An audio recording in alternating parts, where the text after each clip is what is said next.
I want to introduce this next topic, the mental health pie. So I like it because it's super simple, and you've got a nice pie, you've got 4 different quadrants.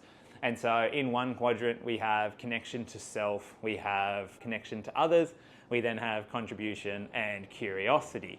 And so with these 4 pieces of the puzzle are going to be the things that help us secrete certain hormones. So what we want to do is we want to go through and listen to our body. We then are listening to the hormones, and now we know what we need to do proactively to start helping us feel better. And so that is either connecting to ourselves, connecting to others, having more contribution in the world, or having more curiosity, which is things like study. So I guess the big thing that a lot of people really struggle with, and that I really struggled with in the pie diagram, was connecting to self. And so I want to introduce to you a couple of terms such as lag metrics and lead metrics.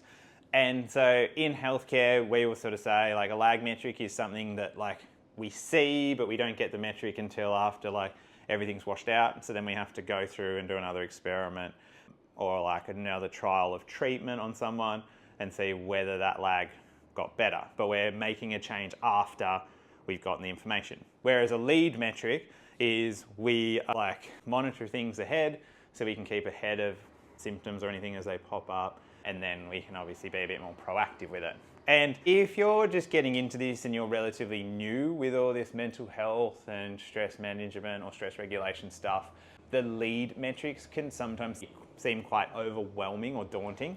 And so we want to start off just by getting a couple of lag metrics in. And I want to introduce you to, it's a nice little diagram where you go 0, 1, 2, 3, 4, 5, 6, 7, 8, 9, 10.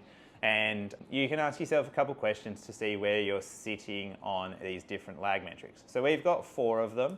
The first one is energy levels. The second one, do I have any negative thoughts or feelings bubbling up inside me? Lag metric 3 is what does the classroom noise in my head say? So what are the things that are constantly going through my mind? And the lag indicator 4 is what is happening around me in my environment or about to happen to me around my environment that could lead me to have more stress in my life. And so if we go through and we use a practical example of the 0 to 10 scale for lag metric 1, we're looking at things like, am I exhausted at the end of the day? Or things that would give you a 0 to a 2 out of 10 on this scale. Am I exhausted at the end of the day? Do I fall asleep on the couch? Am I dragging myself out of bed in the morning? Am I not sleeping well, or is my sleep interrupted? Do I need a heap of caffeine to wake me up and get me going in the morning? Things that would lead you to a score of 5 or 6 or nice and medium is, am I feeling calm and in control of my emotions and my day? Am I regularly taking intense conversations, pausing and giving them time to pause and reflect on them?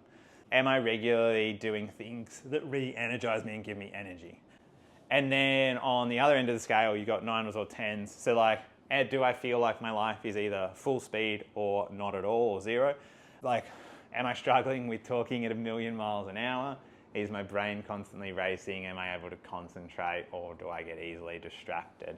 The one, I guess, is am I getting a rush from doing all the things that keeps me going and keeps me doing more things? And so whilst it's okay to go into that 9 or 10, that stressful situation or hyper sense of on the graph, you don't want to be spending your life there, because it just becomes overwhelming and you lead to things like burnout. You have a shitload of cortisol being secreted, and then you have really big highs and lows. And so the goal is to try and sit in that 5 or 6 and be really nicely regulated throughout the time. And so if you find you're on either end of the spectrum, then it's either adding things in that help down-regulate you, or taking things out that stress you out and allow you to get back into those middle zones. So then, I guess, you can go through with the other lag indicators. So how often are negative thoughts bubbling to the surface for me? Do they come up too often? Do they come up with more emotion than they should? Or do you find yourself hard to regulate your emotions? Or do you find these like negative thoughts or like emotions hanging around for too long? So you just can't shake them and you just start to dwell on them. Lag metric 3, what's a classroom in your head? So what are the thoughts that are circulating around your head?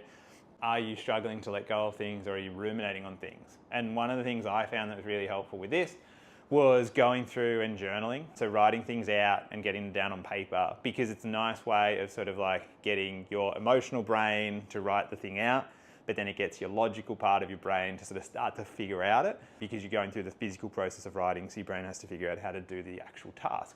And it's nice because you can then combine both sides, your rational and your emotional brain, and you can usually either come up with a circumstance or realize that it's probably not as important or not as big as what you think it is.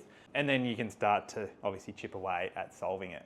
And then I guess the last lag metric is what is happening or about to happen in my environment that is going to lead me to more stress. So like if you know that you're going to have a heap of stress get piled on you, then you actually want to do things where you can start to cut back on that stress so that it doesn't push you over the edge to burnout or injury or sickness and stuff like that. And I guess like once you get those lag metrics under control and you can start to sort of get into those 5s or 6 and regulate yourself a bit better, then you want to start looking at lead metrics. So we go through the 4 pieces of the pie. So connection to self, connection to others, contribution, and then you've also got curiosity. And then you want to rate each piece of the pie or each quarter of the pie on a scale of 0 to 5. So 0 is I'm doing nothing at all. 1 is I've just started something. Number 2 is I'm testing out a few activities, but they haven't really stuck. Number 3 would be more like I have tried a few activities, but it's easy for them to slip and I fall off them. Number 4 out of 5, you're looking at I have strong habits. I guess that takes us through sort of those questions or ratings that you can do.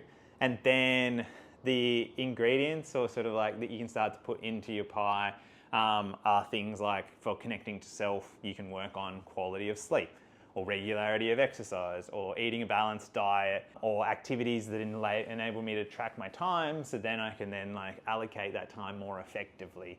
And it's also things like regularly like checking in on yourself to see where your energy levels are at and if you're doing things that you can improve those energy levels at. When you're talking about connecting to self, it's like, you know, going out, socializing with friends, finding people that you can have a laugh with, finding people who you can be your authentic self with, and sort of share your troubles or the things that are sort of like on your mind with. Just finding people to spend time with, or people that bring out the best in you and make you feel really happy. The kind of people that, you know, when you spend time with them, time seems to fly by or you never get enough time with them. Then when we start to look at contribution, we're looking at things that you're doing on your everyday, thinking about people that you could help every day. I'm really grateful. My sense of contribution is nice because I get to help people on a day-to-day basis with pain and discomfort and sort of become or realise their potential.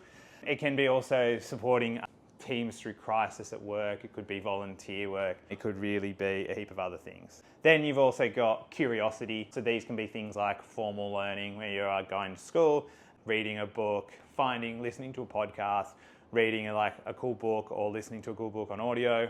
I know I tend to listen to an audio book and also read it on Kindle, so it reads it to me. It just helps me with remembering things.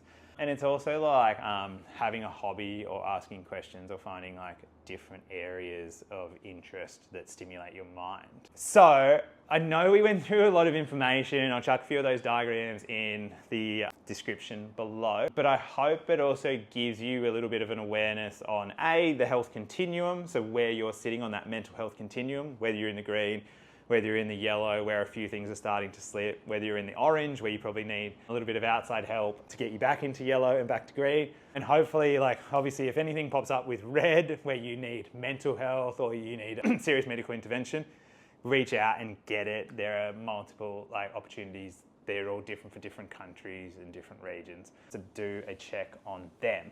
But then once you know where you are, you know where you want to, you can spend some time figuring out where you want to be.